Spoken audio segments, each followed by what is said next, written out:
Assalamualaikum warahmatullahi wabarakatuh, saudara-saudariku semuanya. Malaikat dan jin menangis setelah Siti Maryam, ibunda Nabi Isa alaihissalam, meninggal dunia. Siti Maryam adalah wanita perawan yang atas kehendak Allah Subhanahu wa Ta'ala hamil tanpa disentuh laki-laki. Kemudian sang bayi pun lahir yang tak lain adalah Nabi Isa alaihissalam.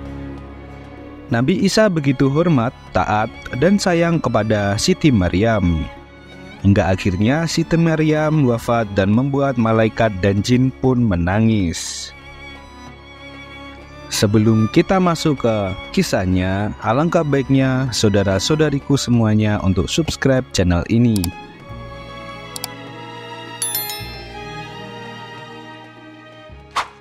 Suatu ketika Nabi Isa alaihissalam berkata kepada ibunya, "Dunia ini hanya sementara, sedangkan akhirat itu kekal. Untuk itu, marilah kita berangkat ke sebuah bukit di Lebanon untuk beribadah kepada Allah dengan puasa di siang hari dan salat di malam hari.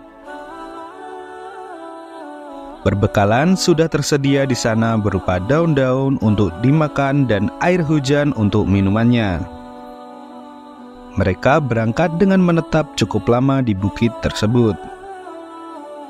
Suatu ketika Nabi Isa alaihissalam pergi menuruni jurang untuk mengambil dedaunan guna dijadikan makanan pada saat berbuka puasa. Pada saat itu malaikat maut datang menemui ibunya.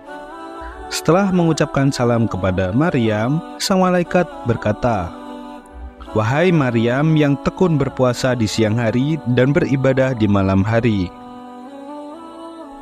Sebenarnya kamu ini siapa?" tanya ibunda Maryam. "Sekujur tubuhku bergetar mendengar suaramu dan pikiranku meracau kepada wibawamu," lanjut ibunda Nabi Isa.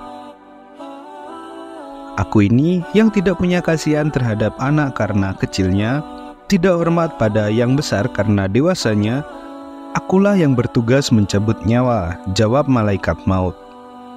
"Malaikat maut, apakah kedatanganmu kepadaku hanya berkunjung atau hendak mencabut nyawaku?" tanya ibunda Maryam. "Siapkah dirimu menghadapi maut?" tanya malaikat maut. "Maukah kamu memberi tempo barang sebentar saja? Aku sedang menanti kedatangan kekasih dan buah hatiku, permata dan penawar kegelisahan hatiku," pinta ibunda Nabi Isa. "Semuanya bukan aku yang menentukan. Aku hanya seorang hamba Allah yang diberi tugas. Demi Allah, aku tidak kuasa mencabut nyawa seekor nyamuk pun tanpa seizin Tuhanku. Aku tidak akan menunda sedikit pun untuk mencabut nyawamu di tempat ini," kata malaikat maut menegaskan.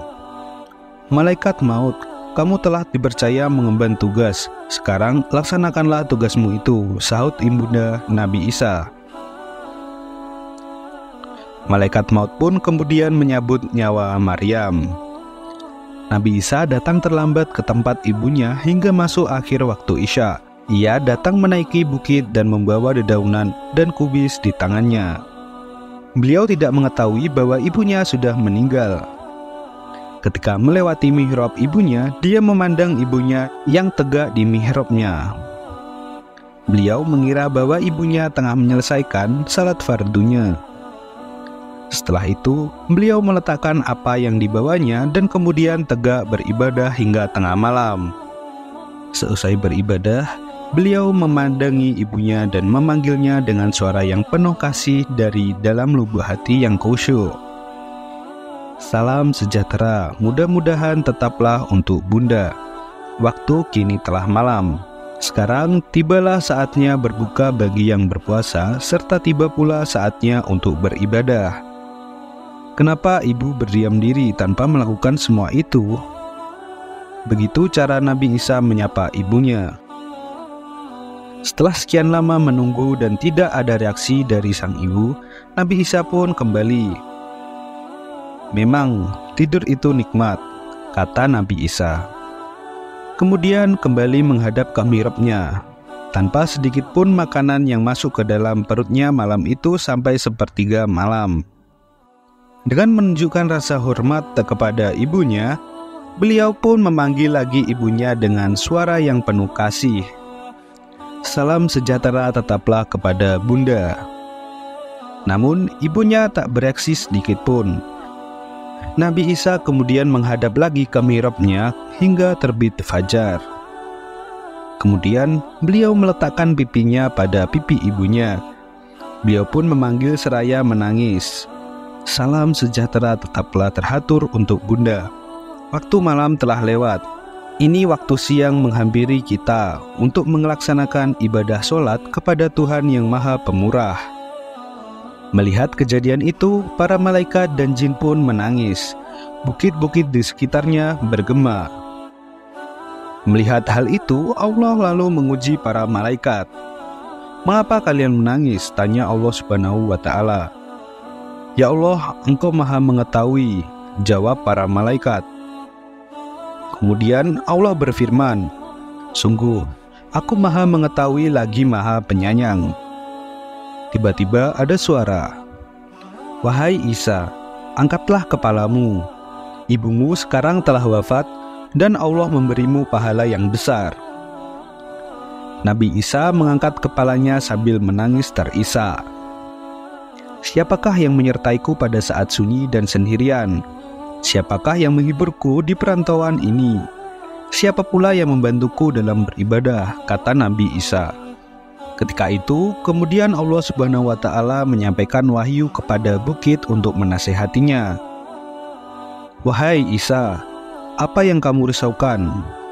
Tidak inginkah kamu jika Allah Subhanahu wa ta'ala yang akan menjadi penghiburmu?"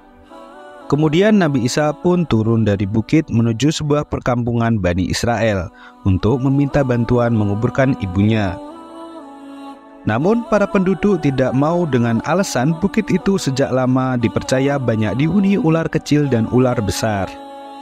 Nabi Isa kembali menaiki bukit dan pada saat itulah beliau bertemu dengan dua orang pemuda yang baik.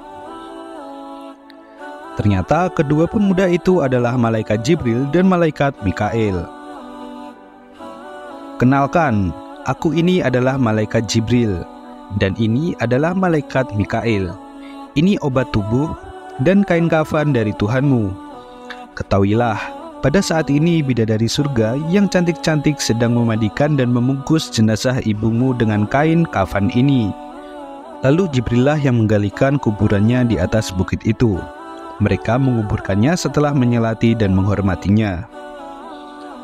Kemudian Nabi Isa berkata, "Ya Allah, hanya Engkau yang melihat posisiku dan mendengar keluhku. Tiada sedikit pun urusanku yang tersembunyi darimu. Ibundaku telah wafat dan aku tidak menyaksikan wafatnya. Untuk itu izinkanlah dia berbicara kepadaku." Setelah itu datanglah wahyu yang mengizinkan dia berbicara pada ibunya. Beliau berdiri tegak di makam ibunya seraya berbicara dan prihatin. "Salam sejahtera tetaplah terhatur kepada Bunda," sapa Nabi Isa. Lalu terdengarlah suara dari dalam kubur, "Kekasihku, duhai buah hatiku. Wahai Bunda, apa yang Bunda peroleh di tempat pembaringan dan tempat kembali itu? Bagaimana pula Bunda menghadapi Tuhan?" tanya Nabi Isa kepada ibunya. "Aku memperoleh tempat pembaringan dan tempat kembali terbaik. Aku mendapat ridho Allah dalam menghadapinya," jawab ibunda Nabi Isa alaihissalam. "Wahai Bunda, bagaimana dengan rasa sakit saat maut menjemput?" tanya Nabi Isa alaihissalam.